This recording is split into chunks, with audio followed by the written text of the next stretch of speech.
So our topic today is control, and it's a problem that we all have apparently, and we all try to control. We all feel that we need to have control over our lives. We need to have control of everything that happens. And for instance, when I think about control in my life, so whenever there's something surprising that happens at home to one of the kids, this or that, there's right away a feeling of I've lost control, and it feels like a total attack on my being, and what we want to learn today is something that actually comes from this week's parsha, and I'm not going to talk about it the way that it appears in the parsha today or this evening, but I am talking about it all week long on Facebook and on my YouTube. We upload the classes up onto my YouTube also, because that's the topic of the essay that we're learning in what are the mornings here in Israel, and it's like 2:00 at night in America, but you can watch it afterwards on YouTube. So without explaining how it's connected to the parsha, it's a major part of the parsha this week, but I really won't have time to get into it. We need to understand what the Torah has to say about control, or at least with Chassidus, what the teachings of Chassidus have to say about control. So whenever we feel that something is not going the way we'd like it to, that means that we have an expectation. And I've talked, even in these classes, in this series of classes, quite a bit about expectations, that in many ways expectations are what ruins our lives. Because the moment that we have expectations, we have a certain idea about what the world should be like. And those expectations usually come from our ego, from our need to control our lives. So we have these expectations. When we're in a social setting, for instance, and somebody starts acting in a way that we're not comfortable with, or says things that we don't like, they, in a sense, are going against our expectations, because we expect people to be chill and to be normal and to be this and to be that. And when it's not that way, then it really bothers us, and we feel thrown off balance. We feel that the world is falling apart sometimes, and it's not a setting that we want to be in. It's something we'd rather run away from. And because of that, a lot of people also limit their social interactions at some point, because they feel that, the thing that I can least control of everything is other people and nature. So nature, I can understand that somebody doesn't want to go outside in the middle of a snowstorm, but not having interactions with people because I can't control their responses, or can't control the way they'll behave. Can't control what they'll write if I'm interacting on Facebook, for instance. I can't control the way that they'll think. And so it causes a lot of us to simply become more reclusive and prefer not to engage. But again, the underlying reason is because we have an expectation that things should go a certain way. And that expectation comes from either an overcompensating ego or just a very strong ego, one or the other. But it comes from the feeling that I should be able to control the way that things work. But as we know, you can't. And so the question is whether we can teach ourselves to, instead of seek control and therefore to have expectations of how things should go, whether we can teach ourselves to actually, as we would say, be very loose, be very accepting, and not need things to go exactly the way that we planned, or even not at all the way that we planned. That's one of the major issues that leads to a lot of psychological problems for people. It's just, again, it happens to be the control is one of the major issues that comes out of having too many expectations, too much of an ego, and not being able to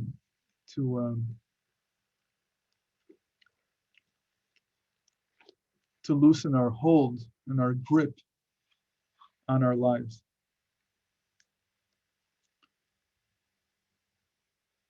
On the other hand, a person should have a measure of planning, which is a little bit different than expectation. Meaning we should have the ability to decide what we're going to do today, what we're going to do the next week. We should have one of the most important ingredients into a productive life for most people is having a plan, having an idea about what we'd like to do, and having the willpower, or the executive power, as sometimes it's called in psychology, to actually follow through with the plans. So it's sort of like a double-edged sword, the way we treat the future. Because on the one hand, we have to be resolute enough to decide what we'd like to do and have enough willpower to carry it out. And on the other hand, we have to be very uncontrolling and accepting of how reality actually turns out. To say it another way, that we have to have a interest in meeting other people, but when we meet them, we have to be willing to accept the fact that the outcome is not going to be exactly what we thought it would be. It might turn out to be something very different. And the most important thing is to enjoy it. Meaning, even if the outcome is not what I expected, what I wanted, social settings should be something that's enjoyable. Obviously, you're not going to have a very enjoyable social setting with a bunch of cannibals, but with anybody who's a normal person, even if they don't act exactly the way that you wanted them to, or don't speak the way you wanted them to, or suddenly express opinions that trouble you, should be able to enjoy their company anyway.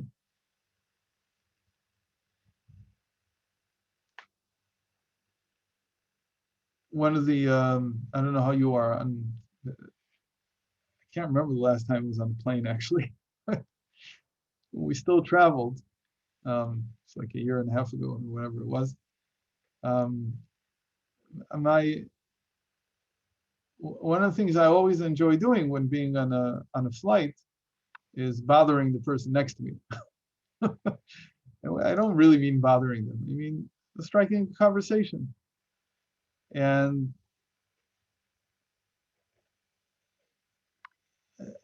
I've seen that people are afraid to do this to a certain extent, because sometimes these conversations are successful and they become very interesting. They can last a whole flight. And sometimes they fizzle out very quickly. And then people feel kind of awkward. But that's exactly the type of expectation that you don't have to control. Meaning that if it turns out that the conversation wasn't very successful and there's not that much in common and there's nothing to talk about, which seldom happens, but it happens. Okay, I don't owe this person anything, and they don't owe me anything. I think we can sit next to each other, and we would have been sitting this way anyway. So why not make an effort? If I make an effort, I may be surprised. If I don't make the effort, um, I won't be surprised in either way, but I may lose out on something. So that sort of is a good litmus test to see whether we're accepting enough to accept changing situations and changing circumstances, and still enjoy going out on a limb and sort of trying something new and seeing how that works. So again, this is the balance between, on the one hand, having enough willpower to carry through on our plans, on the other hand, not having cemented our expectations in such a way that we're constantly frustrated by the outcome. So I've already mentioned the word willpower. And what we're going to focus on now is that there are actually two different types of will in the psyche. And this is not talked about usually in secular psychology, but in Chassidic psychology, it's a huge deal. And they're called higher will and lower will. And that's what we're going to focus on in the next few minutes. But before we do that, I want to drop something of I guess it's sort of like a surprise bomb. And the surprise is that the technique that the Torah gives us to help us let go of our need for control are the commandments. That's a very surprising statement, first time you hear it. I was very surprised by it the first time. But actually the mitzvot, the commandments, were given, at least according to Chassidic thought, to help us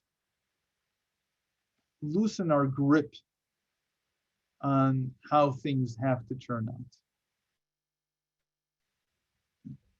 And this appears in many, many different explanations. And I'll give just a few of them to see how this works, how this actually happens.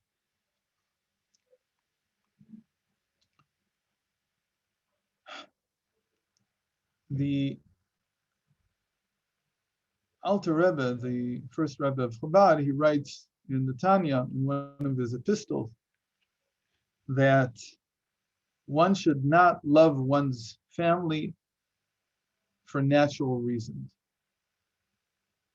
Meaning, saying you shouldn't love your wife or your children because you naturally love them. You should love them because it's a commandment to love them. What does he mean? Well, first of all, there is a commandment to respect and to honor and to take care of your wife and your children and so on. And that itself, the commandment, can become a stronger basis than natural love. Even though the natural love is very powerful, but when I'm commanded to do things, it's actually even more powerful. Why? Because sometimes natural love can dwindle. Even natural love. We all know that between couples, a lot of times, almost by everyone, after a few years of marriage, the initial attraction is gone. This happens to, I'd say, probably 90% of the people. It's a very common and normal thing. So if the only thing that's driving us is the natural affinity, the natural attraction, so there's an end to it. But if what is the underlying reason for the connection is a sense of honor and respect, and that the Torah tells me that I should strive to come to a state of loving my wife, that I can never rid myself of. But it also works in the other direction. And we saw this in the Shiva of many of the young men that were killed in Meron a week and a half ago. And in the Shivas, the fathers, at least I heard the fathers, the mothers were not, at least I haven't seen any videos, but I'm sure that they said a lot of the same things. I once heard from Rabbi Heshi Weinreb, who used to be was the president emeritus of the OU. And I had the privilege of learning with him for a number of years when I was in college, every morning.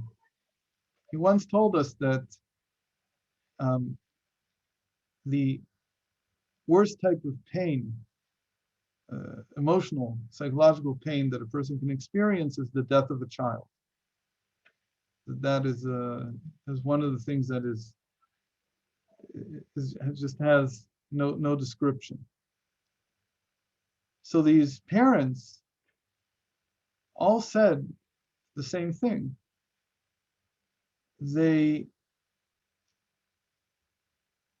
one might say, replaced almost their natural love for their children who had just died with the feeling that their connection was a duty, that we were privileged, we were given the merit of receiving these children to raise from God, and for whatever the reason, we don't have that duty anymore. It's a very extreme case of where doing things because it's a duty can actually save your sanity in many ways, where other things might not be able to help you. But there's also other examples of this. A person who hasn't yet been married, so doesn't take the pain away from the fact that they're not married, but if they understand that marriage is a duty that one does, not just the natural affinity, the natural need to be with somebody, but a duty, then if I'm not yet married, or I'm not married for some reason, then God is telling me, you for now are not required to do this. And so you've gotten a pass, as it were. So it's true that there's this side that says, I'm missing out, I would like this, and I feel that I've been maybe cheated, whatever it is. I feel the lack, the need. On the other hand, there's also the side that says, if I'm not required to do this right now, that's also good. Because in the end, all these things that we think that are just pleasant and good, they also have a very strong dutiful side to them, one where we're demanded to act in a certain way. And for now, I'm pater, I'm released from that need.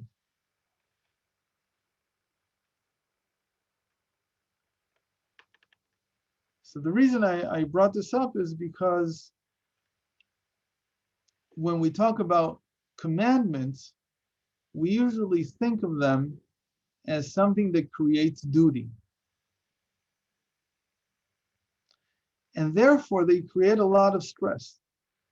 So, for instance, one of the most stressful times of the year is the night of the Seder, and everything has to be in place, and everything has to be this and that. People go through the same type of stress when they're being married or marrying a child. There's all these things to prepare and all these things to do.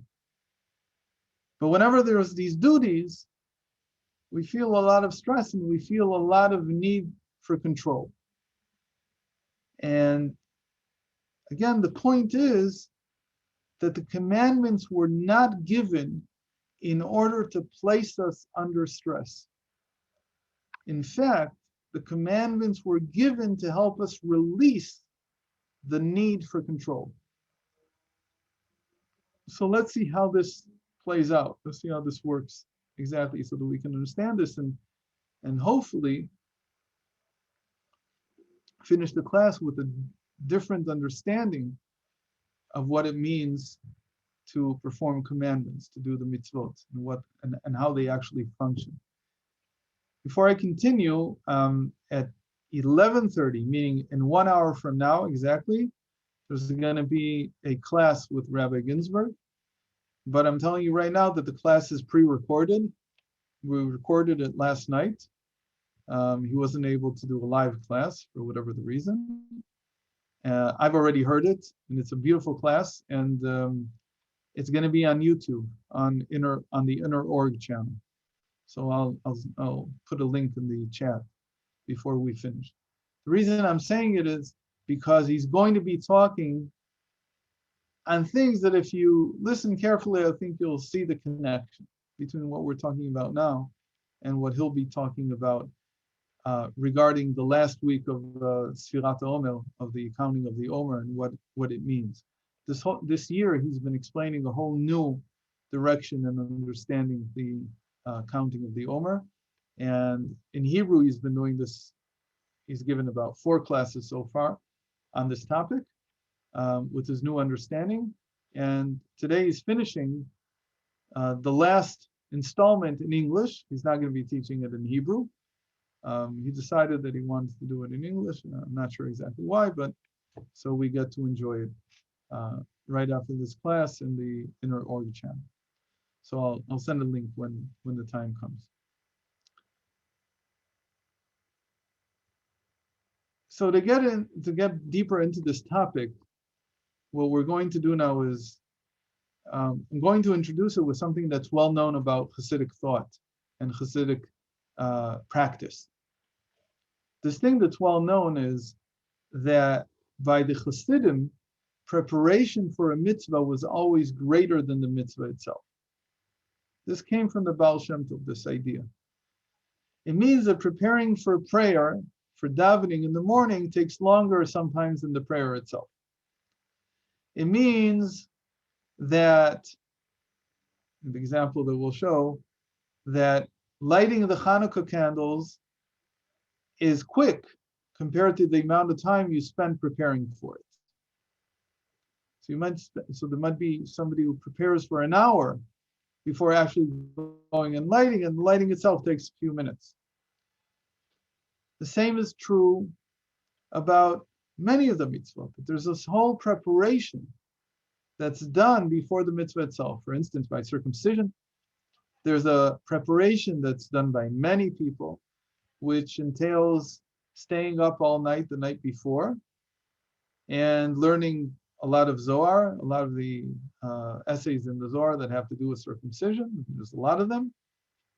And then not going to sleep and basically going to the ceremony the next morning. And it's usually done by the father, and he tries to get a few friends to stay with him so he doesn't fall asleep. So there's a lot of preparation before the actual act. Once it was asked of one of the Chassidic Rabbis, why not do the preparation for the mitzvah a long time before? For example, Chassidim start davening very late. The excuse is ostensibly because it takes a long time to prepare for davening, for praying. So this person, he asked this Rebbe, why don't you start the night before? And then you'll have all night to prepare. And you'll pray on time. You'll never be late. So if you start if you start preparing at 3 o'clock at night, by the time it's 7 o'clock, you prepared for 4 hours. Should be enough for everybody. And then you'll pray on time.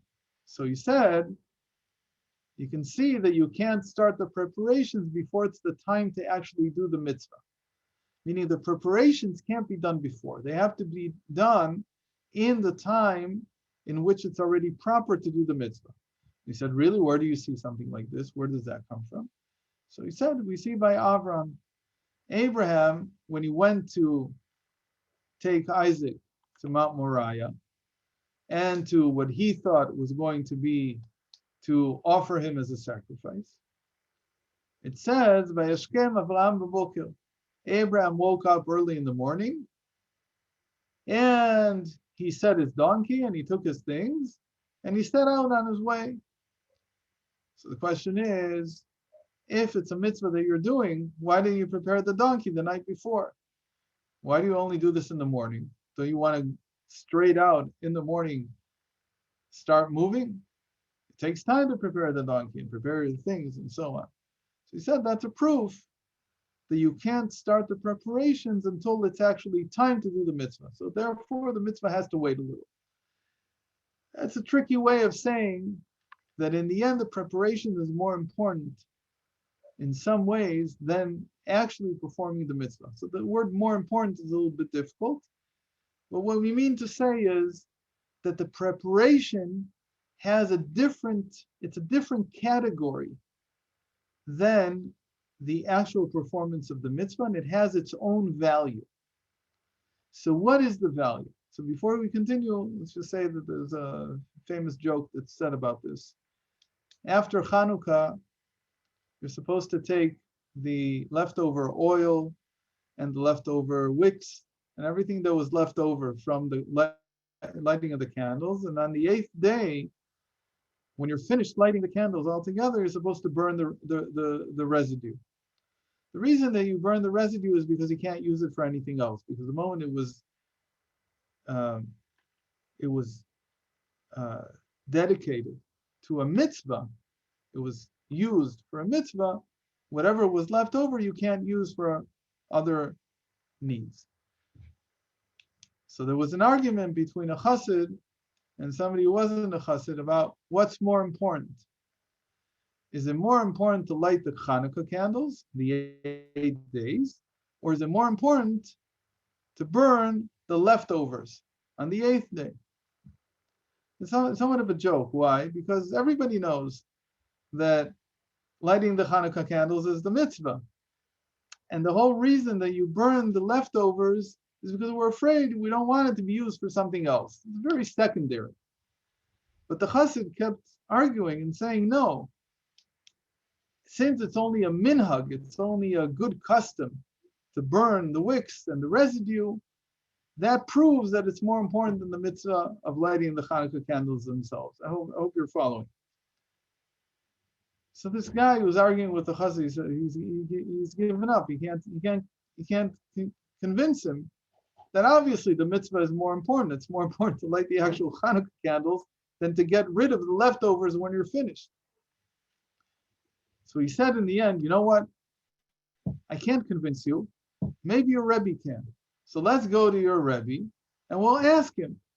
And this guy who's arguing with the chassid, he's sure that the Rebbe must be a little bit more logical. So they travel to the Rebbe and they give him their thoughts. The chassid says the most important part of the mitzvah is after the mitzvah. It's when you're finished. And it's a custom. It's only a custom, but that's exactly what makes it more important. So you have to burn the leftovers. That's the most important part. And the other guy who's not a chassid, he says, no, but the mitzvah is to light the Hanukkah candles. It's not to get rid of the leftovers. So Rebbe, what do you say? So the Rebbe says, he's right. Who's right? The other guy. The most important part is the mitzvah itself. The mitzvah itself is to light the Hanukkah candles. So the other guy, he's letting out a sigh of relief. At least the Rebbe is a normal guy. At least he understands something. But the chassid won't give up. And he says, but Rebbe, tell him why. Tell him why you think that lighting the Hanukkah candles is more important than burning the leftovers when they're finished. So the Rebbe says very simply, because the preparation for the mitzvah is more important than the mitzvah itself. The preparation for the mitzvah was lighting the Hanukkah candle so you could get to the 8th day where you have to burn the leftovers. That's the way this is all presented usually, to also laugh at ourselves a little, and saying that there's this idea that the preparation is separate from the mitzvah itself. Okay, what's the difference between the preparation and performing the mitzvah itself? The big difference is control. We're coming back to this idea that when we are preparing to do something, that's up to us. The amount of preparation we'll spend, the amount of planning, the amount of knowledge that we gather, that is really in our hands. The amount of energy that we'll expend preparing for doing something is in our control. But the outcome is not. It's very interesting that if there's a place to feel that we need to control, it's when it comes to our own actions. What do we mean by our own actions? Those things that are really our prerogative. So if I'm about to, let's take the example again of lighting Hanukkah candles. If I spend 20 minutes preparing by learning the tune for the melody for an Eros Halalu, or I spend 5 days learning the laws of Hanukkah candles, and I start this 5 days before, or if it's Pesach, and I start 30 days before the Chag, learning the laws of Pesach, that's all in my hands. There I can exercise, and I should exercise my control. But when it comes to actually doing the mitzvah, there I don't have control. I have to let go. So I've done all the preparations I can for the Seder night. Whether it turns out the way I wanted it or not, whether people are cooperative, my children don't fall asleep, whether the food comes out the way we wanted it, whether the house is even as clean as I wanted it to be, that is not in my hands anymore. Once I come to the mitzvah, once I come to the actual performance of the mitzvah, the point is to actually let go. When I do Kiddush Friday nights, and this is almost inevitable, I don't remember it not happening. One of my children has to come up when I'm holding the becher, I'm holding the cup, and it's full all the way up with wine. One of them has to come up and has to move me and say, Abba, look at this. It's like, it just has to happen. So I can make all the preparations I want. How the Kiddush is going to turn out, that's not in my control. I can't decide how it's going to happen. Same thing with blowing the shofar. I can learn all I want. I can prepare all I want. In the end, when the moment comes to actually do it, what I have to learn is to let go. It'll come out the way it's intended to come out.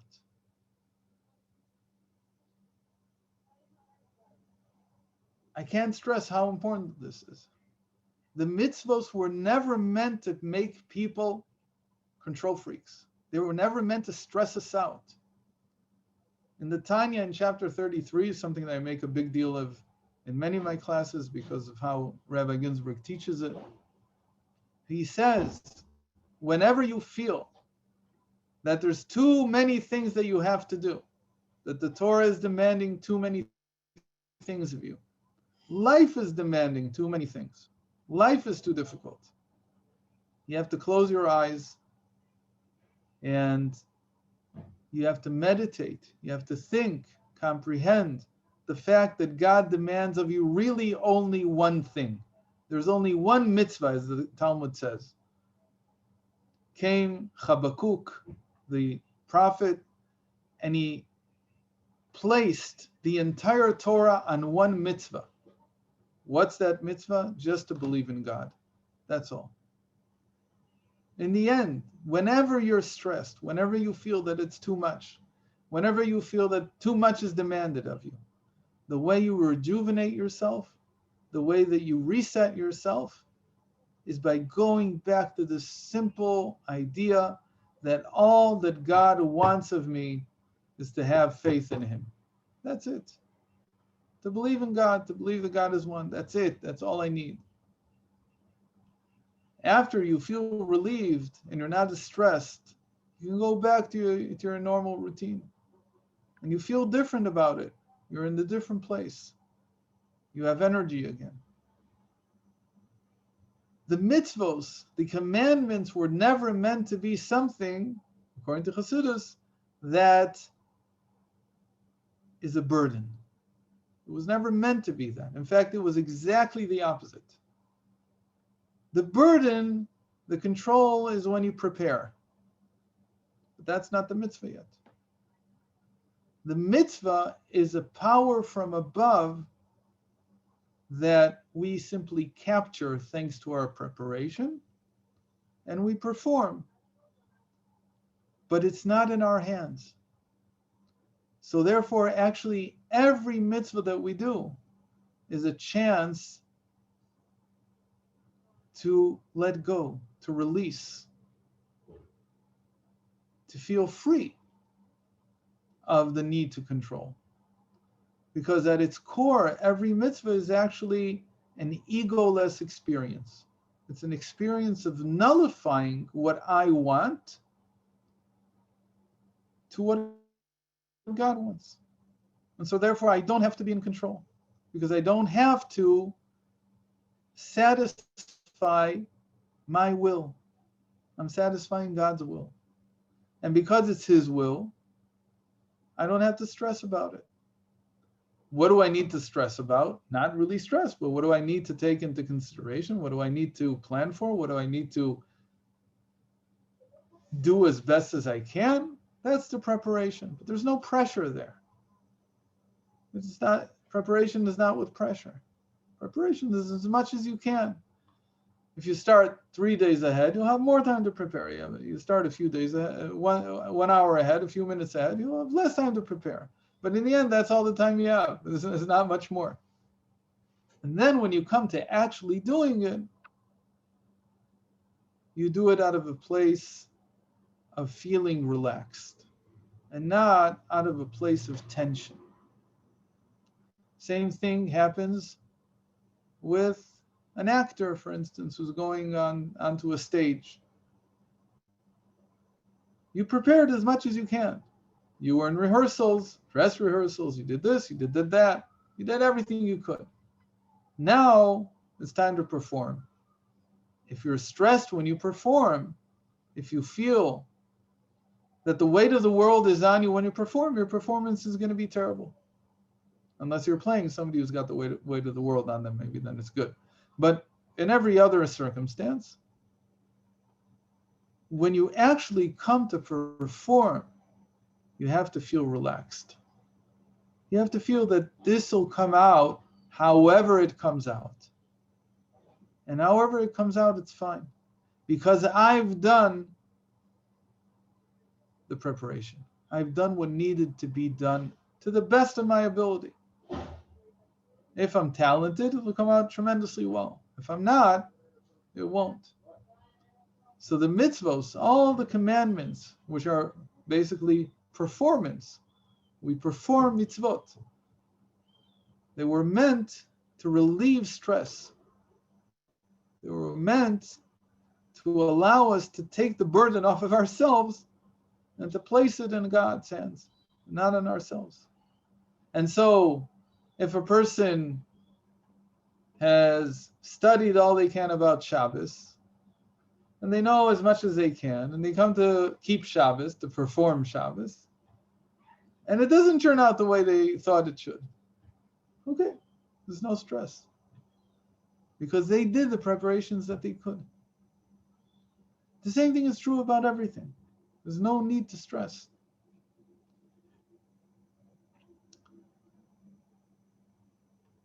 What's going on here? When we talk about this psychologically, I mentioned earlier that we'll be talking about two types of will, lower will and higher will.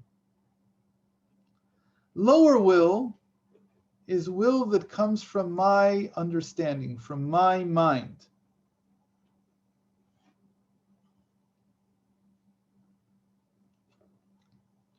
I can't see the chat, but I see that Ilana wrote something, so I'll look at it in a second. Ilana, just give me a moment. I can't open the chat for some reason right now, so I'm not seeing it. Anyway, lower will is a product of my understanding. I understand that it's a good idea for me to change my tires. So I go to the tire shop and I want them to change the tires, but it turns out that they cost $100 more than I thought they would. So I'm frustrated. That's lower will. Because I understand that I need new tires. So my will says, go to a tire shop and get them changed. But then it turns out that maybe they don't have the right size. It costs more than I thought it would. They're nasty to me. They cheated me. I don't know, whatever it was. Lower will is the product of our ego, of what we understand is good for us. And whenever we don't get what's good for us, we feel frustrated. We feel the stress and the tension. So lower will is always a product of our ego. It has a reason. We want this because of something. We have some reason behind what we want.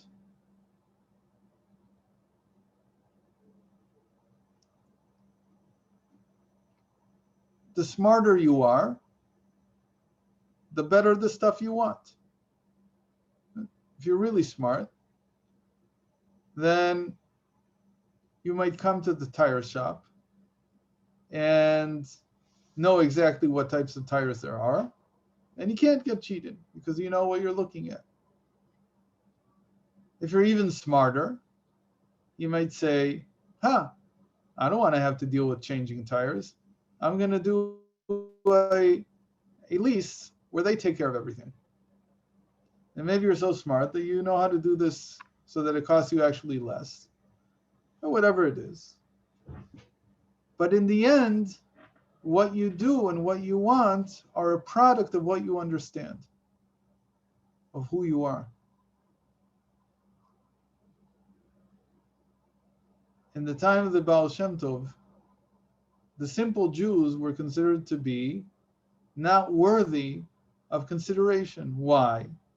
Because they thought that the reason that they were doing commandments was in order to receive some kind of reward, and the reason that they were refraining from doing those things that are prohibited was to save themselves from some kind of punishment.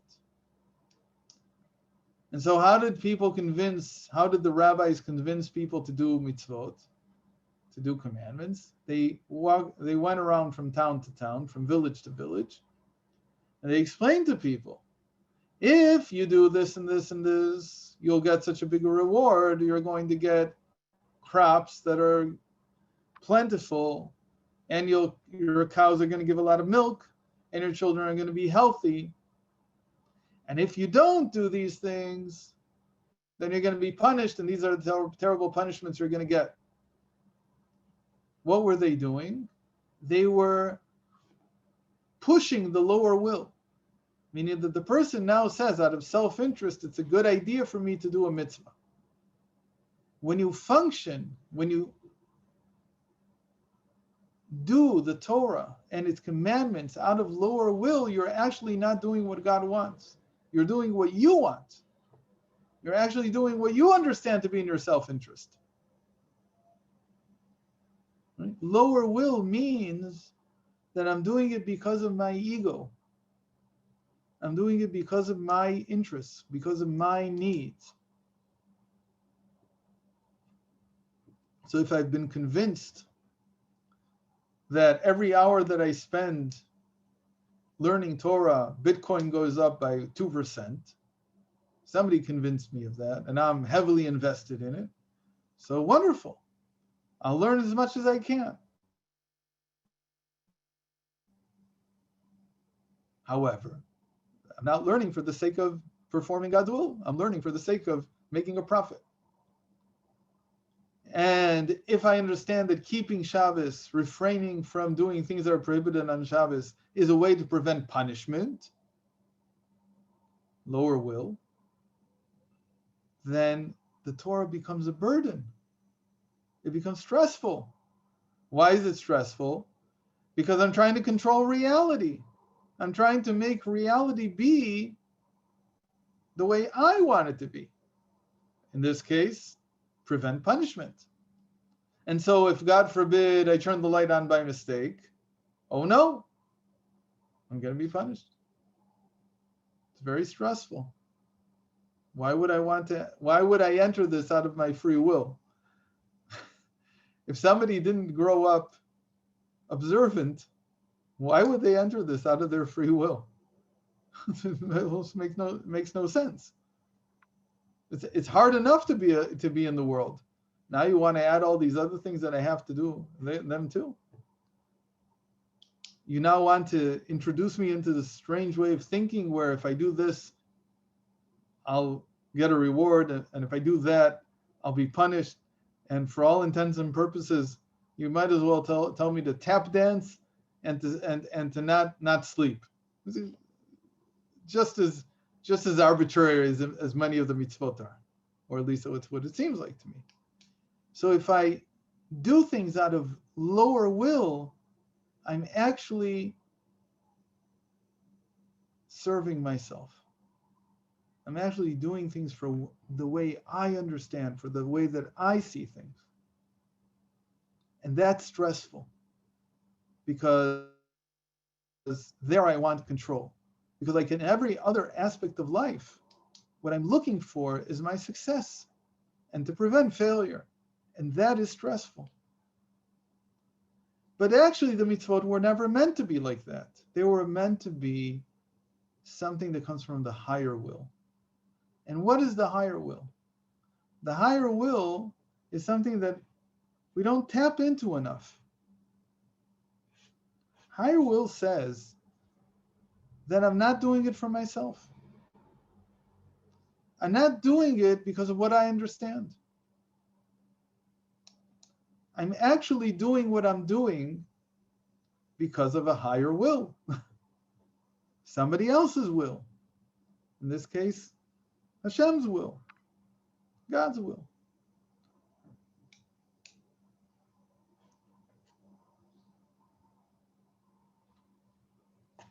Higher will is not just somebody else's will like I just presented it. It could also be my will, but higher in the sense that there's no reason behind it. This is just what I want. And somebody asks me, why do you want it this way? And I say, because. What's the reason? I don't know what the reason is. If somebody says to me, why did you marry your wife? I don't know. Because. I don't have a good reason. Well, I had really good reasons so many years ago. I forgot them a long time ago. I don't remember what they were. At the time when I was in my 20s, those reasons made sense to me. After 20-something years of marriage, you come to the conclusion that those were really poor reasons to get married for. None of them held up. And it turned out that I was wrong on most of them. So why am I where I am? Because it makes a lot of sense to me at a very deep level. Why do you like this house and you don't like that house? Because I could name a lot of reasons. But in the end, there's a higher will at play. There's something that's beyond reason that's happening here. Why were so many Jews over this generations willing to give up so much to keep Torah and mitzvahs? Because there's no real reason. Yeah, you could give all kinds of reasons. I want my children to be, I'm an example, I'm this, I'm that. But those reasons are not my will. They don't come out of my understanding.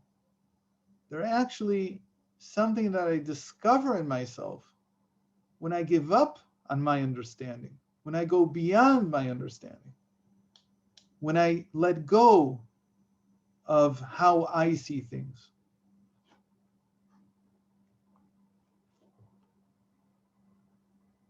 Can I explain to somebody why Shabbos is very important? I could probably give a few good reasons. Is that the reason that I keep Shabbos? No, not at all. I mean, those reasons play some part, but really in the end, they're not the issue. They're not the reason. Why do I want these things? Because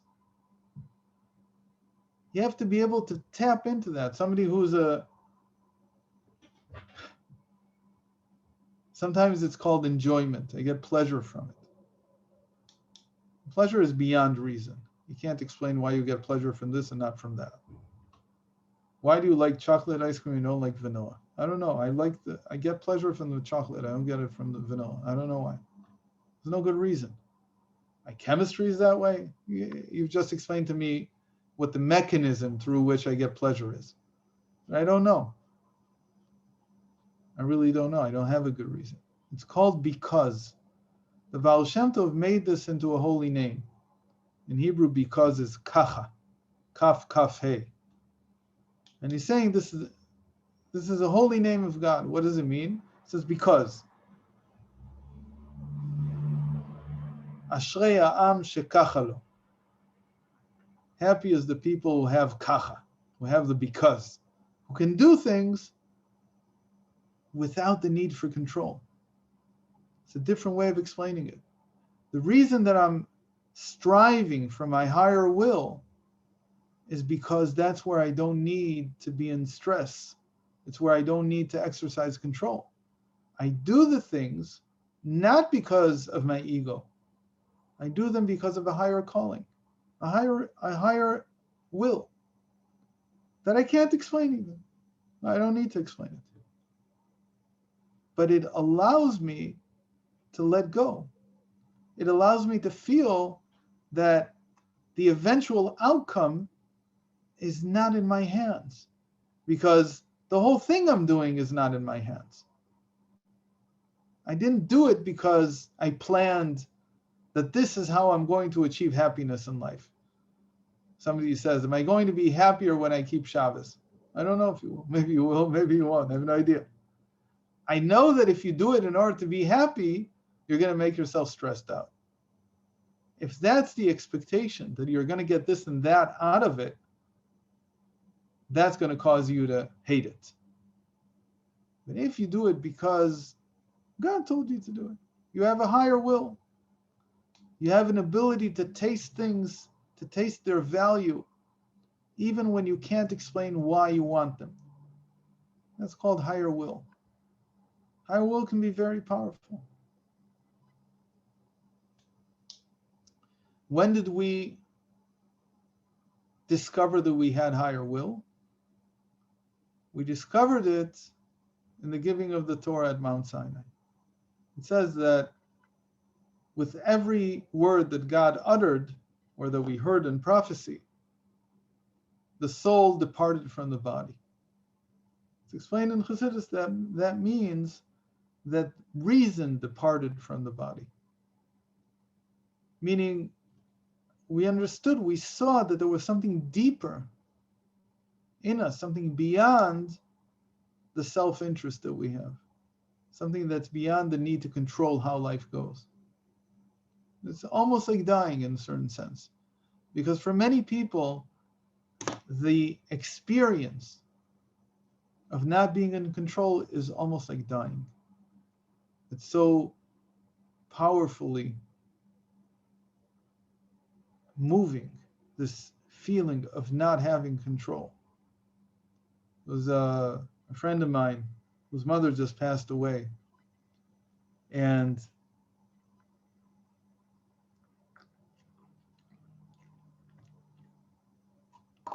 in the last, she passed away very quickly. She had some form of disease, and it took like 3 weeks from the moment she was diagnosed to when she passed away. It was very quick. But she pleaded with them. She didn't want to go to the hospital. Why? Because the last thing I want to do is give my control over to the doctors. Is it going to hurt more? It's going to be more painful, this, that, whatever. But I don't want to give up control. It's worse than dying. That's the way it is for most people. Giving up control, being able to, having maybe to give up control, being forced to, is almost like dying, maybe even worse. So comes the Torah and says, yes, when you give yourself the opportunity to tap into this higher will that was revealed in Mount Sinai, you in a sense experience the death of the ego. Not complete death, because once you're finished with the mitzvah, it comes back and you have an ego again and everything's fine and dandy. No worries. But for the amount of time that you're doing the mitzvah, you're in a state of not having to control the outcome. And the mitzvah is actually an opportunity. Doing mitzvot is an opportunity to not have to stress over the outcome. That was the real meaning, the real reason that God gave the mitzvot, to teach us, to allow us to be in a state of release, a state of not needing and having to control everything that's happening. Again, the preparation we do as best as we can. There we have some control. But when it comes time to actually perform, there we have no need for that control. You can put it away. So this is lower will and higher will in the psyche. And they both exist. By the way, higher will is in marriage. So the relationship is such, can be brought to such a place where there's no pressure. There's no pressure. What does it mean to have no pressure? That if we understand that it's a commandment to be married, to be in a relationship, then we can remove a large amount of the pressure to always be right, to always be, to always be the way we think we should be. We can accept the fact that we mess up. And we can even more easily accept the fact that our partner says and does the wrong thing sometimes. It takes a lot of the pressure off. So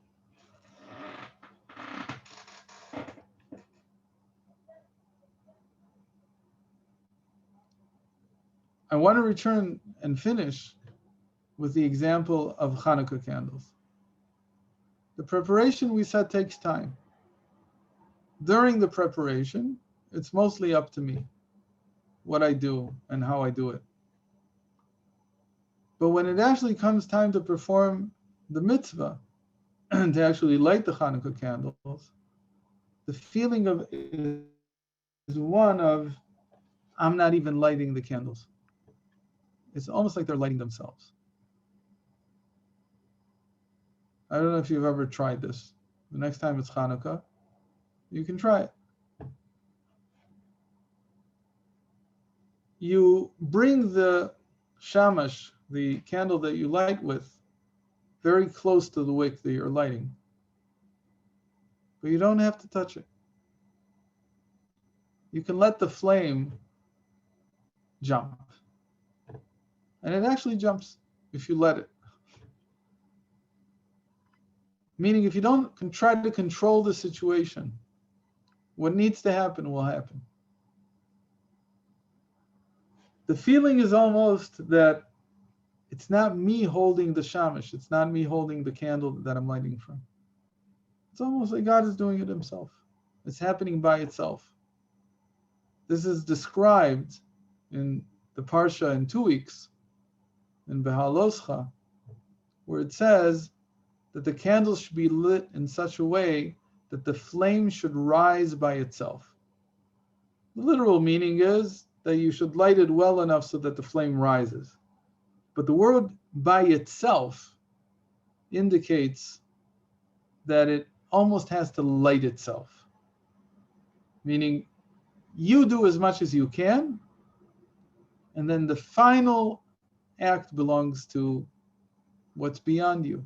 Because the commandment to do this didn't come from you, because it's not you trying to control the situation.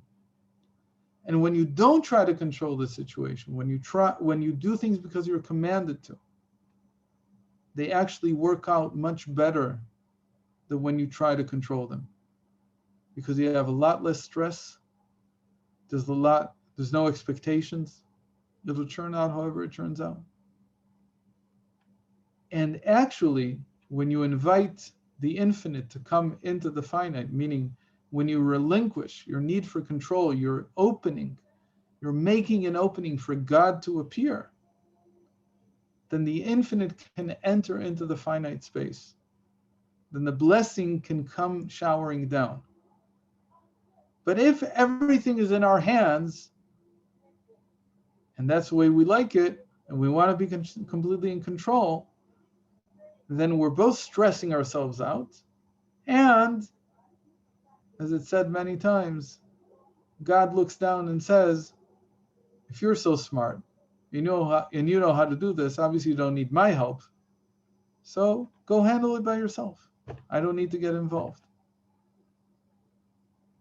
But if you want the infinite to come down into the finite, you make an opening by letting go, by understanding that this is an act that we do from the higher will, not from our lower will, which is based on the ego and our understanding and our expectations, but rather from the higher will, which just accepts the fact that this is something that God wants in the world. And if he wants it to happen, it will. So actually, it's much easier to do mitzvot than it is to do anything else in life.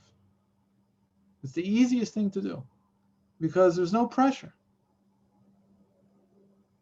You have to prepare, but beyond the preparation, mitzvot are a place where if it turns out this way, it's fine. If it turns out that way, it's also fine.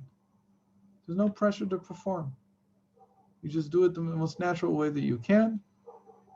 And God shows himself through your actions if you're willing to let go. Okay. So Ilana asked here, why can we compare an actor with a mitzvah if the reason we let go of a mitzvah is because it's egoless, whereas acting is not? I don't know. I think that acting is an egoless act.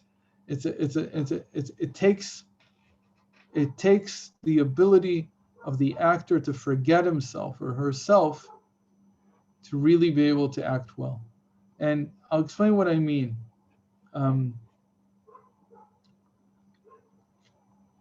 The first time I really encountered this was when I saw a movie that Clint Eastwood had made. And he was also the director. And he explained that people don't understand how we can both direct and act. And he said it's actually a lot easier. It's a lot easier than when I have to just be the actor. And the reason is, he said, because when I'm acting, I'm conscious of myself. Meaning I have ego. And when I'm conscious of myself, my performance is terrible. The more conscious I am, the worse the performance. But when I'm the director, he says, I get a privilege. This was back in the 70s or 80s. I get a privilege that the actors don't. I get to look at the shot after it's been shot. I get to look at the video right away. And so what that gives me is an immediate feedback without forcing me to be aware of myself. And the other actors don't get this. So he says it's actually easier. I do a shot, I go to look at it through the camera, the recording, and I see what I did wrong, and I try to change it. But I don't have to be aware of myself when I'm trying to change it, because in a moment, I'll get another chance to see if I did it right. There's no pressure on me. I can do the shot, and because I'm the director, I can do as many shots as I want. The other actors, they don't get to see what they did. And they've got a director on their head who's saying, okay, let's wrap it up. How many shots are we going to do of the same scene? So actually, acting is best done when a person is not aware of themselves. The same is true of every single mitzvah. That the less a person is aware of themselves when they're doing it, like we said, the less I try to light the wick, but allow the wick to light itself, the less I'm aware of my own influence. And instead the same thing, by the way, is true with children. The more I feel I need to control them, the less influence I have. The more I feel that I have a duty to do. And how they turn out is not my problem. It really isn't. There's not much I can do. One of the things that people used to go to, it's famous now, so they don't ask him this anymore. They used to ask Rav Chaim Kanievsky, what's the secret to having good children? So he said, very simple. 99% prayer, 1% chinuch, 1% discipline. If you spend 99 parts of your time praying that they should be good, compared to 1% of your time spent talking to them and disciplining them, you'll be successful. The more you're hands off, the better. Not because you don't care, you care. But it's not up to you. You don't get to choose. You have no control over the situation. You think you do. You want to. You're going to stress over it. But it's simply not true.